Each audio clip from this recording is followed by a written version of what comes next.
காலையில் எழும்பின உடன் இருக்கிற முதல் ஒரு 10 நிமிடங்களையாவது ஆண்டவராகிய இயேசு கிறிஸ்துவிற்கு என்று கொடுக்க நேரமில்லை.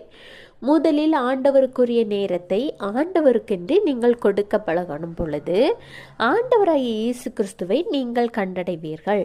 அப்பொழுது சந்தோஷமான, மகிழ்ச்சியான, ஆவிக்குரிய மற்றும் உலக வாழ்க்கைக்குரியவைகளை குறித்தும் நீங்கள் பிரயாசப்பட வேண்டாம். ஆண்டவராகிய இயேசு கிறிஸ்து உங்களுக்காக பிரயாசப்பட்டு அவைகளை நீங்கள் நினைப்பதற்கும் அதிகமாக உங்களிடத்தில் கொண்டு வருவார். அப்படி வாழ்கிற ஒரு வாழ்க்கை தான் அர்த்தமுள்ள வாழ்க்கையாக இருக்கும்.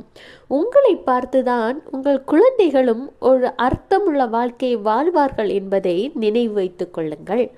எப்படி அதிகாலையில் எழும்பினதும் பிரஷ் பண்ணுறோம், அதை ஒரு மறவாது செய்கிறோமோ, அதுபோல அதிகாலையில் எழும்பினதும் முதல் வேலையாக ஒரு குறைந்தது 10 நிமிடம்